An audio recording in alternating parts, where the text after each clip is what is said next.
Hello दोस्तों, स्वागत है हमारे नए वीडियो में। आज की वीडियो में हम लोग एक रोमांटिक ड्रामा मूवी को एक्सप्लेन करने वाले हैं। इस मूवी के कहानी में हम लोग एक ऐसी औरत को देखेंगे जिसकी एक खूबसूरत नौकरानी होती है। ये औरत अपने नौकरानी से काफी क्लोज होती है और ये बात इसके हस्बैंड को पसंद नहीं आती है। जब भी ये हस्बैंड वाइफ इंटीमेट होते थे वो नौकरानी इन दोनों को देखती थी। आखिर इन तीनों के बीच में कैसा रिश्ता है ये हम लोग इस वीडियो में आगे देखेंगे। तो चलिए इस मूवी को शुरू करते हैं। मूवी के स्टार्टिंग में हम लोग सोफिया को देखते हैं। सोफिया ईवा नाम की औरत के यहाँ एक नौकरानी का काम करती थी। वो ईवा की बेहद खास नौकरानी थी। ईवा जहाँ भी जाती सोफिया भी उसके साथ जाती थी। कहने को तो ईवा सोफिया की नौकरानी थी, लेकिन दोनों के बीच में बहनों की तरह प्यार था। सोफिया ईवा के हर काम को किया करती थी। वो उसके खाने पीने से लेकर उसके नहाने तक का इंतजाम करती थी। सोफिया ईवा के इतने करीब थी कि ये बात ईवा के हस्बैंड जोश को पसंद नहीं आती है। कभी कभी जब ईवा और जोश नींद में होते थे तब अचानक सोफिया उनके कमरे में आकर अपना काम करने लगती थी। इसलिए सोफिया को लेकर अक्सर ही ईवा और जोश के बीच में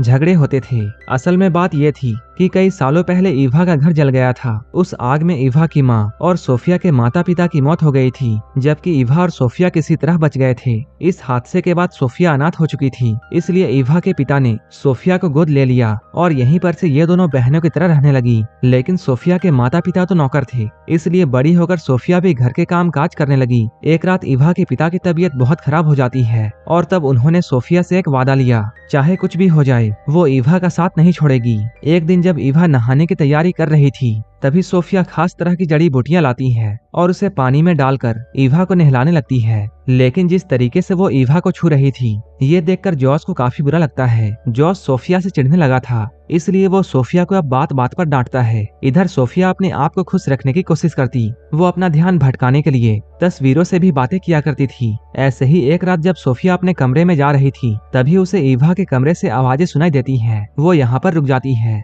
इन आवाजों को सुनकर सोफिया ये समझ जाती है जोस ईवा के साथ में इंटीमेट हो रहा है। उन दोनों की आती हुई गर्म आवाजों को सुनकर सोफिया के अंदर भी तूफान मच जाता है। इसके बाद वो जल्दी से अपने कमरे में आती है और अपने सारे कपड़े उतारकर आईने में अपने आप को देखकर सेटिस्फाई करने में लग जाती है। अगली सुबह जब सोफिया बाजार में जाती है तब यहाँ उसे स्टीव नाम का एक आदमी मिलता है। स्टीव सोफिया को अच्छा लगता था और वो हमेशा स्टीव से ही सब्जियां लेती थी, लेकिन वो जैसे ही स्टीव को देखती थी वो काफी घबरा जाती थी। सोफिया जब बाजार से आती है तब वो पूरे घर की साफ सफाई करती है और फिर खाना बनाने में लग जाती है, क्योंकि आज इनके घर में कुछ मेहमान आने वाले थे। अभी सोफिया घर के कामों को कर ही रही थी तभी उसे ये बात मालूम चलती है कि जोस एक नई नौकरानी रखने वाला है। इस बात को सुनकर सोफिया काफी परेशान हो जाती है, क्योंकि वो ईवा से दूर नहीं जाना चाहती है। इसलिए वो अब और भी अच्छे से काम करने लग जाती है। जल्द ही घर में मेहमान आ जाते हैं। इनके मेहमान नॉर्मन और उसकी बीवी जेनिफर होते हैं। नॉर्मन को यहाँ देखकर सोफिया चौंक जाती है, क्योंकि एक समय ऐसा था जब नॉर्मन सोफिया से प्यार करता था और सोफिया भी नॉर्मन को पसंद करती थी,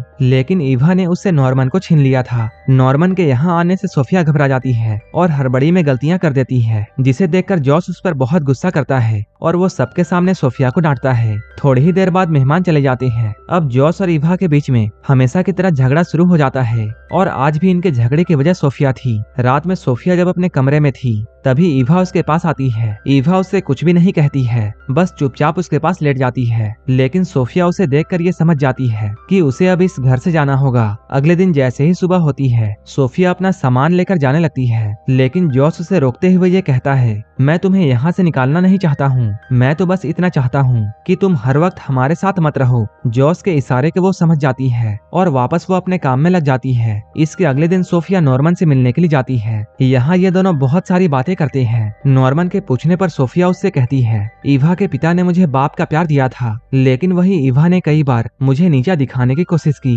क्योंकि वो अपने पिता का प्यार किसी के साथ भी बांटना नहीं चाहती थी। नॉर्मन से बातें करते हुए उसे काफी अच्छा लग रहा था, लेकिन तभी ईवा उसके पास आकर उसे अपने साथ चलने के लिए कहती है। ईवा उसे जॉस के स्टूडियो में लेकर जाती है। यहाँ पर उन्हें एक छुपा हुआ बच्चा मिलता है जो कि जॉस की बनाई हुई मूर्तियों में छुपा हुआ था। असल में शादी के इतने सालों बाद भी ईवा अब तक मां नहीं बन पाई थी, इसलिए ईवा इस बच्चे को अपना बच्चा समझकर अपने साथ घर ले आती है। जब ईवा उस बच्चे को नहलाना चाहती थी तब वो बच्चा काफी उछल कूद करता है। ईवा के बाद जब सोफिया उसे नहलाने का ट्राई करती है तब वो आराम से उसके पास आता है। इसके बाद जॉस एक डॉक्टर को बुलाता है। बच्चे को अच्छी तरह चेक करने के बाद डॉक्टर इन लोगों को ये बताता है, ये बच्चा बिल्कुल ठीक है, लेकिन इसका शरीर कुछ ज्यादा ही फ्लेक्सिबल है, इधर ईवा उसके शैतानियों से परेशान हो चुकी थी, लेकिन जॉस और सोफिया उस बच्चे की काबिलियत पहचान गए थे। एक रात ये लोग उस बच्चे को लेकर एक मेले में जाते हैं। जब ये लोग मेला घूमकर घर में फिर से आते हैं, तब इन्हें दरवाजे पर एक जादूगर मिलता है। उस जादूगर के देखने से पहले ही वो बच्चा कहीं छिप जाता है। जॉस के कहने पर सोफिया उस जादूगर के लिए खाने का इंतजाम करती है। खाना खाते हुए जादूगर ये बताता है, मेरे सहायक की मौत हो गई है और अब उसका बेटा विली ही मेरा वारिस है। इस जादूगर की बातों से ये लोग समझ जाते हैं, जो बच्चा उनके घर में है वही विली है। अब जादूगर अपने जादू का कमाल इन सभी को दिखाता है, ताकि ये लोग डरकर विली को वापस कर दे।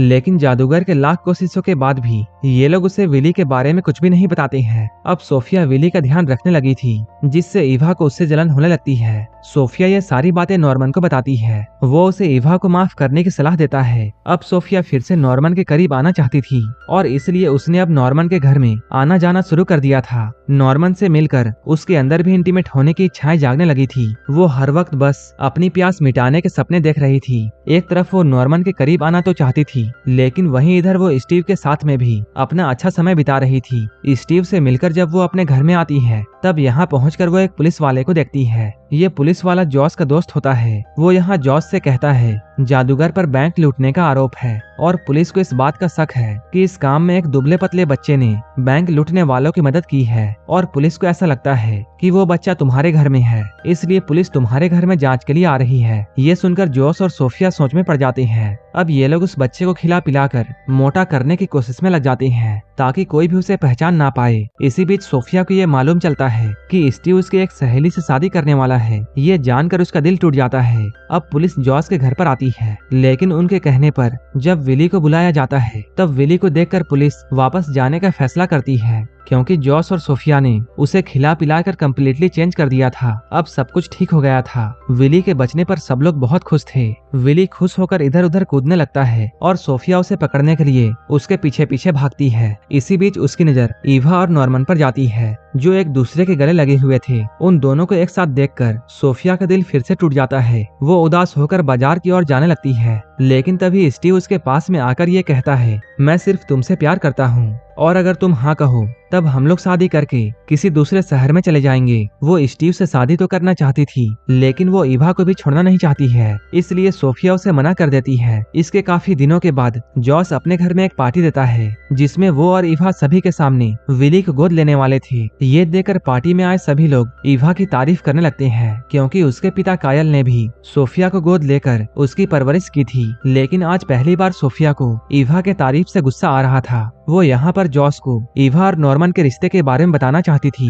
जैसे ही उसे ये मौका मिलता है, वो सभी के सामने ये बात बोल देती है। वो जॉस से कहती है, जिस नॉर्मन को तुम अपना दोस्त कहते हो, वो तुम्हारी वाइफ का आशिक है और वो दोनों आज भी इंटीमेट हुए थे। सोफिया की इन बातों को सुनकर नॉर्मन की वाइफ को अचानक दौरा पड़ जाता है। तभी सोफिया भागकर घर में आ जाती है। घर के अंदर आकर वो अपना सामान बांधने लगती है, ताकि वो यहाँ से कहीं दूर जा सके।